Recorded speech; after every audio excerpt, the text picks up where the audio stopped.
simplement pour vous indiquer où est-ce qu'on va au cours de la prochaine demi-heure, heure. J'ai tout simplement préparé quelques diapositives pour faire le tour un petit peu. Donc, si vous vous attendez à un cours universitaire complètement pragmatique et non applicable, ben c'est peut-être pas le cours qu'on va explorer au cours des prochaines semaines. Notre vision, notre mission, nos valeurs. Je vais peut-être plus porter une attention sur les valeurs que nous véhiculons à l'aide de cette organisation-là. C'est la courtoisie, l'intégrité, la persévérance, mais surtout le plaisir et le courage de s'attaquer à un apprentissage différent.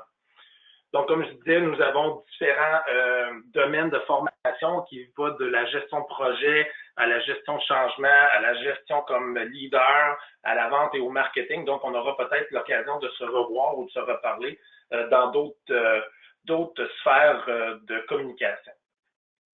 Mais en vérité, qui est Yannick Drolet? Donc, j'ai évolué à travers différentes organisations, la gestion de projet pure au sein de EPI Consultant, la gestion de projet aussi auprès gouvernemental dans le domaine public en Environnement Canada et aussi dans le domaine privé, particulièrement de l'industrie pharmaceutique. J'ai eu la chance d'évoluer dans des excellentes compagnies comme AstraZeneca, Schering-Plough, GlaxoSmithKline. Et comme on disait, on est impliqué dans plusieurs domaines de formation, que ce soit l'UQAM, l'Université de Sherbrooke, l'Université de Montréal, l'Université de Laval, la Polytechnique fédérale à Lausanne et d'autres organismes privés en gestion et en formation, dont le PMI. Donc, on va discuter en termes de gestion de projet. J'aime mieux utiliser cette diapositive ici pour parler de Yannick Drolet. Donc, comme vous pouvez le voir, beaucoup de taekwondo, beaucoup de kayak, beaucoup d'enfants, et oui, et beaucoup d'alcool ou d'amour, tout dépendant de comment vous pouvez voir la dernière photo en haut à gauche. Assez parlé de moi, allons-y maintenant dans le concret pour vous. Qu'est-ce qu'on veut dans ce cours-là? C'est de développer les compétences suivantes. Donc, ce qu'on veut faire, c'est, soyez pas étonnés, d'élaborer et planifier un projet. Donc, à la fin de ce cours-là, vous devriez être en mesure non seulement de dire « j'ai fait gestion de projet », mais surtout d'être en mesure de définir un contexte global d'un projet, de définir sa problématique, les besoins et les opportunités. Et ça paraît bien simple là, dans un livre de théorie, mais juste d'être en mesure de bien faire valoir la problématique, les besoins, les problèmes des clients qu'on a en gestion de projet. Déjà, on s'attarde à un gros challenge parce que d'être en mesure de faire évoluer notre client en même temps que nous sur la nature du projet et non seulement le besoin, mais aussi le souhait. Déjà là, on a un beau défi. On doit aussi être en mesure, à la fin de ce cours-là, d'avoir une méthodologie pour dire, pour tel projet, il peut y avoir différentes options. Donc, quel sera de ces options-là le meilleur concept applicable? Et finalement, de planifier ce projet-là dans les contraintes temps, budget et qualité, tout en étant en mesure de planifier et de faire un contrôle de suivi sur son déroulement et les indicateurs de performance. Qui dit projet dit automatiquement travailler en équipe ou travailler en équipe multidisciplinaire. Donc, on aura aussi, via ce cours-là, la chance d'explorer tout ce qui est coordination de travail d'équipe multidisciplinaire. Comment on peut échanger des idées, argumenter, prendre une position, aller au niveau de la décision, s'attarder à la résolution de conflits, parce que ça aussi, je suis certain que je ne fais pas tomber en bas de votre chaise, mais en vous disant ceci, mais il y a des fortes chances dans le cours de projet d'avoir certains angles de vue différents. Donc, comment qu'on peut régler ou même maximiser ces différents angles de vue-là durant le cours du projet? Communiquer efficacement selon les contextes. Qui dit projet dit idée de vendre ce projet. Donc, comment on prépare la stratégie de communication, comment on adapte ce langage aux différentes présentations qu'un gestionnaire de projet se doit de faire pour la bonne réussite du projet. Et finalement, exercer un esprit critique, l'identification des sources, analyser et prise de position par rapport au projet. Concrètement, ce qu'on veut dire au niveau de ces compétences-là, c'est que c'est sûr que ce n'est pas un cours conservateur, ce n'est pas un 3 heures de théorie x 15, mais vraiment définitivement de l'application. En fait, je ne veux pas arriver à vous donner des modèles de livres de recettes et de simplement appliquer. Je veux vous pousser à vous donner, oui, des outils, des choses concrètes que vous allez pouvoir utiliser, mais d'être en mesure aussi d'aller au-delà de ça pour créer vos propres outils et devenir des gestionnaires de projet, non seulement pour 2017, mais des gestionnaires de projet pour les années à venir. Comment l'environnement va évoluer dans votre industrie précise et comment vous pouvez être armé pour justement faire face à ces défis-là. Il y a étudiants, mais aussi consultants. Donc, dans ce cours-là, oui, vous allez avoir le rôle d'étudiant pour apprendre, mais surtout de devenir consultant. Une des grandes attentes que j'ai par rapport aux étudiants, c'est d'arriver avec des projets précis que vous avez dans votre vie de tous les jours et que vous voulez profiter de ce cours-là, non seulement pour apprendre des nouveaux concepts, mais de les appliquer right away, pour être en mesure de vous donner, non seulement pour des outils pour le futur, mais nécessairement aussi pour le présent. Comment vous pouvez utiliser les concepts qu'on va voir dans les projets que vous vivez présentement, soit dans vos organisations, soit au niveau professionnel, soit au niveau personnel. En échange, mon rôle va être, oui, chargé de cours, mais surtout boss. Donc, comment je vais prendre le rôle d'un directeur de film de gestion de projet. J'ai différentes équipes de projet avec des mandats réels. Et comment je peux coacher mes équipes? Donc, je n'ai pas juste le rôle de professeur puis de vous donner de la théorie, mais aussi le défi de vous coacher au travers de vos projets. Et c'est pour ça que c'est si important que vous arriviez à ce cours-là avec un projet bien précis que vous voulez faire évoluer en équipe. Donc, en conclusion, c'est un cours qu'on va apprendre de la théorie, mais surtout de la pratique, comment on peut rentabiliser le temps que vous allez passer sur ce cours-là pour que ça devienne pertinent dans vos professions. Avant d'aller plus loin, on utilise le mot projet à bien des sauces et ça peut avoir l'air de plusieurs images. Donc, vous avez à l'écran des vieux projets comme par exemple la pyramide, des constructions.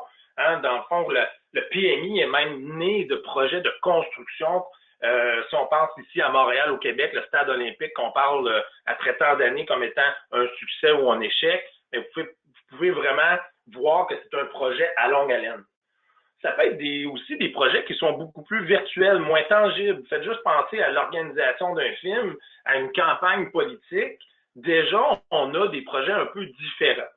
Ça peut être aussi une gestion de polluants, une gestion environnementale, juste même à dire la construction de votre cabanon en arrière dans le jardin ou de la construction d'une piscine. Fait que ça a tellement une envergure large de comment on fait pour dire ça, c'est un projet, ça n'est pas un. En fait, on peut utiliser certains éléments comme est-ce que c'est novateur, est-ce que c'est nouveau, est-ce que c'est différent de la routine? Est-ce que c'est un essai et non pas un processus ou une procédure? Est-ce que ça implique l'utilisation d'une équipe ou juste un individu?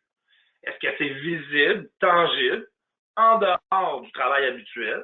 Est-ce que ça a une durée limitée qui pourrait être transférée plus tard dans une routine, mais que ce projet-là a une dimension temporelle précise? Est-ce que c'est un défi? Est-ce que ça dérange les habitudes? Est-ce que c'est inhabituel, stimulant, unique? Si on y va encore plus précisément, un projet, dans le fond, ça a un aspect de nouveauté. Donc, allons-y avec un exemple. Si vous travaillez dans une organisation où les procédures sont en place et on dit, on devrait arriver avec une nouvelle procédure, une nouvelle façon de faire, ça devient un projet dans l'option que c'est nouveau, avec une durée limitée, qui peut devenir plus tard partie du processus global. Mais dès que c'est nouveau, avec une durée précise et un cycle de vie à lui, là, ça devient un projet. Donc, le projet de construction de votre cabane en arrière sur le bord de la piscine, le projet d'acheter un chalet, le projet des vacances dans 2 ans, le projet à l'interne d'une organisation pour un changement de processus, un projet de communication marketing répond à ces critères-là. Veut pas, on n'aura pas le choix de avoir multiples intervenants qu'on appelle dans le langage de la gestion de projet les parties prenantes. Et on aura des contraintes rigoureuses, que ce soit des échéances, des coûts, la qualité, l'envergure, la performance, qu'on aura à gérer dans le cadre du projet. Fait que tout ça, ça amène de l'incertitude, des divergences d'opinion, de l'ambiguïté, du stress. Et c'est ce qu'on va voir, comment le pauvre gestionnaire de projet peut naviguer au sein de cette situation-là. Si on veut vraiment mettre une définition avec des mots précis pour essayer d'englober ou de préciser ce qu'est un projet, ben, le PMI nous offre, à partir de sa définition du PM-Book, hein, le PM-Book, c'est la Bible de la gestion de projet, ben, un projet est une entreprise temporaire, menée afin de créer un produit, un service ou un résultat unique. Donc, si vous acceptez cette définition-là de projet, vous voyez déjà que tout ce qu'on va apprendre au cours des prochaines heures dans ce cours-là peut vous servir pour un paquet de situations. En fait, dans mon expérience professionnelle, j'ai toujours préféré engager des gens qui ont cette formation gestion de projet-là parce que ça devient des experts du caméléon, de la flexibilité, de l'adaptation. Donc, je peux me retrouver dans une situation de marketing, je peux me retrouver dans une situation de production, je peux me retrouver dans une situation de communication. Et la personne qui se présente avec des compétences de gestion de projet va pouvoir utiliser ces outils-là dans différents environnements. Il y a deux mots dans le cours gestion de projet. Il y a le mot gestion, qui réfère à, oui, la gestion, le gestionnaire, la qualité, le leadership, l'aspect humain. Ça réfère aussi à la situation de l'équipe, de gérer les interactions entre les individus, de gérer ses communications. Il y a aussi une référence à l'organisation. On a tous 24 heures dans une journée. En tout cas, si vous avez trouvé le moyen d'avoir plus de temps, faites-moi signe parce que j'en cherche encore des petits trucs pour trouver plus d'heures dans une journée. Donc, comment on organise cette structure de travail-là, les ressources et même les gens pour que ce 24 heures-là soit rentable pour le projet en fonction de ce qu'on cherche. Les interactions nécessaires à tout justement cette gestion-là comme une notion de système vont être aussi nécessaires. Le deuxième mot qu'on a dans l'expression gestion de projet, c'est projet. On vient d'en parler, c'est une idée, une réalisation dans le futur qui est projetée. La nouveauté, la première expérience, mais il y a aussi cet aspect d'apprentissage en cours de route.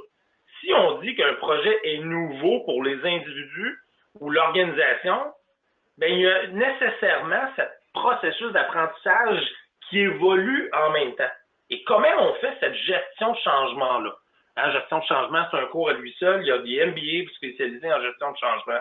Et comment on peut s'inspirer des key learning ou des apprentissages de la gestion de changement en gestion de projet? Il y a aussi des dimensions techniques, mais aussi socio-culturelles en gestion de projet. Donc, si on a l'aspect hard skill, c'est-à-dire l'envergure, la découpage, les calendriers, il y a aussi les aspects de leadership, de travail d'équipe et de gestion d'attente des clients externes ou internes. Donc, ça aussi, c'est quelque chose qu'on va toucher en gestion de projet. Là-dessus, il me reste encore une ou deux diapos, puis je vais arrêter pour ouvrir la conversation. Un des grands principes en gestion de projet qu'on apprend, c'est la gestion des trois priorités, c'est-à-dire qualité, temps et coût. Et c'est ce qu'on va pouvoir explorer dans ce cours-là. Comment être en mesure d'établir des compromis entre ces trois-là. Si vous avez un patron exigeant qui vous dit, ben, il faut que j'aie la qualité top-notch, mais vous n'avez pas de temps puis vous n'avez pas de budget, on va voir comment on peut négocier un peu plus avec ce genre de patron-là. Parce que croyez-moi, la situation paradisiaque, elle n'existe pas. Quand on coupe dans la qualité, ben, on peut retrouver des impacts au niveau des temps ou au niveau des coûts. Et on va explorer finalement la gestion de projet dans son approche systémique. Donc, on ne se concentre pas uniquement sur le livrable, c'est-à-dire le produit qui sort du projet, mais bel et bien dans son environnement total. Y a-t-il une finalité au projet ou il y a juste un livrable? C'est quoi les ressources que j'ai? Dans quel environnement socio-politique, économique ce projet-là s'insère pour que l'extrant au bout de la ligne ne soit pas juste un extrant qui sert à un moment précis, mais qui va être dans sa plus grande finalité. Surtout si vous apprenez à gérer des projets d'une démarche publique ou gouvernementale, vous pouvez très bien comprendre que ce genre de situation-là ne peut pas être accepté s'il est uniquement temporel. Donc, on ne gère pas un projet en termes de photos, mais bien en termes de film et de ce qu'on fait à longue échéance. Donc, un projet, on peut le découper en différentes phases. Il y a la phase il y a la phase de conception, la phase de planification, la phase d'exécution et finalement la clôture du projet. Et on s'aperçoit par la littérature en gestion de projet que la dernière phase, elle est souvent escamotée ou même sautée. Donc, si vous êtes dans une firme de gestion de projet, un projet, vite, on le fait, on l'exécute, on passe à l'autre, un autre, au lieu de prendre le temps de se faire un retour sur ce qui a été les apprentissages ou ce qui est les forces ou les faiblesses de ce projet-là. En fait, en gestion de projet, on a un adage qui dit qu'une heure de planification égale 4 heures d'action.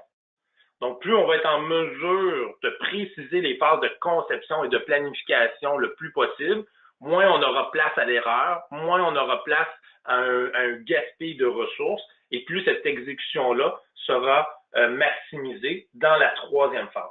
Beau petit dessin. Maintenant, si on va à l'approche un petit peu plus élaborée, bien, on voit que chacune de ces vases-là exige justement différentes connaissances, différentes applications, que ce soit les études de faisabilité, la planification des différents contenus, que la coordination, le suivi, la gestion des changements, que ce soit même l'étape de remettre le livrable en tant que tel ou même d'évaluer le projet. Certaines notions vont être apportées dans ce cours-là et on va pouvoir les mettre en application. Dans la diapositive présente, vous voyez aussi les petits losanges verts. Vous allez apprendre aussi qu'en gestion de projet, on travaille beaucoup avec le système de gate, so go, no go. À la fin de la phrase 1, par exemple, on va avoir la demande de projet écrite. Et si ça c'est accepté, on peut passer à la phase 2. Et sinon, il faut retourner à nos tables de dessin. C'est ce qui permet un certain contrôle en gestion de projet selon les règles de l'art afin d'éviter cette perte de ressources-là qu'on l'a mentionné tantôt. Il y a différentes parties prenantes dans une gestion de projet. Donc, il peut y avoir les bureaux de projet, il peut y avoir l'équipe de projet, le chef de projet, ceux qui vont commanditer, les clients, les membres de l'équipe, l'opération. En plus, si vous travaillez déjà dans une organisation matricielle, donc comment qu'on gère les attentes de toutes ces parties prenantes-là du projet.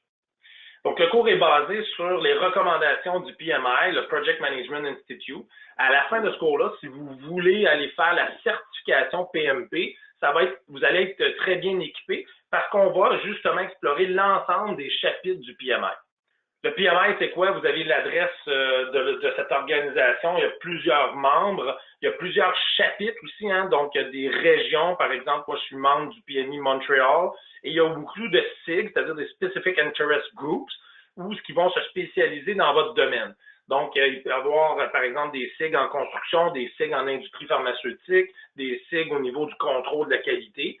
Et ce PMP Professional-là a été certifié. Ici, on voit qu'en juin 2005, on avait 120 000 professionnels à travers la planète. Et c'est faut le dire, c'est une certification qui est largement recommandée dans les organisations. Le PMI nous implore de faire le tour des différentes catégories de la gestion de projet. Donc, ça, c'est des choses qu'on va voir justement durant le cours, que ce soit la gestion du contenu, la gestion des délais, des ressources humaines, de l'approvisionnement, de la qualité, la gestion des risques, la gestion des coûts, bien sûr, la gestion des communications. Et plus récemment, le PMBOK a introduit aussi la gestion de l'intégration, donc c'est-à-dire comment on peut gérer ou intégrer tous ces différents domaines dans une vision systémique. Donc, au niveau du plan de cours, ce qu'on veut faire avec ce cours-là, c'est d'établir sur environ 15 semaines des séances synchrones. Donc, il va y avoir des séances avec des dates précises pour se présenter, séances qui devraient durer environ 2 heures. Comment qu'on est capable de faire ça en 2 heures? C'est qu'avant, il va y avoir des lectures préalablement à faire. Je peux vous recommander un paquet de livres, mais moi, ce que je vous recommande, c'est que mes diapositives sont faites pour être aussi des notes de cours. Donc, ça vous évite l'achat d'un livre. Vous pouvez en louer un si vous voulez ou en emprunter un durant le cours, ça, il n'y a pas de problème. Mais dans mes diapositives, vous allez voir qu'il y a beaucoup de contenu pour être en mesure de vous référer à vos notes plus tard dans votre vie professionnelle. Je vais aussi créer à chaque semaine des capsules vidéo que vous pourrez aller voir avant la séance synchrone. Ce qui vous permet, d'un point de vue pédagogique, de déjà réfléchir à qu'est-ce qu'on va voir dans la prochaine séance et comment qu'on va s'y attarder. Le cours va être aussi axé sur des aspects de coaching. Donc, ce qu'on vous demande, c'est de vous regrouper en équipe, d'avoir un projet commun, des équipes de 4 ou 5, avec un projet qu'on va pouvoir utiliser tout au long du cours. En fait, on va passer de l'introduction à l'origine d'un projet, à la vue d'ensemble d'un projet, aux études de faisabilité. Je vais vous demander aussi de présenter votre projet. On va ensuite le planifier. On va faire un petit coup d'œil rapide sur MS Project. Donc, comment on peut utiliser un outil informatique pour mettre en place toute cette planification-là. Il y aura aussi des rencontres d'équipe. Donc, certaines séances sont dédiées simplement à du coaching par équipe que j'aurai avec vous de manière personnalisée. Un examen écrit, comment on contrôle le projet et comment à la fin on peut présenter le déroulement du projet. Le cours est essentiellement sur les phases d'élaboration et de planification et moi, je vais vous accompagner via les rencontres d'équipe dans la réalisation et par la suite, on fera la clôture à la toute fin. En termes d'évaluation, le projet lui-même, il compte pour un bon 45% de votre prestation finale. Donc, comme vous le voyez, il y a un rapport final qui va être demandé. Il y a une évaluation du client qui peut être incorporée. Il y a une offre de service, un cadre logique, donc c'est des outils qu'on va voir durant le déroulement de la session.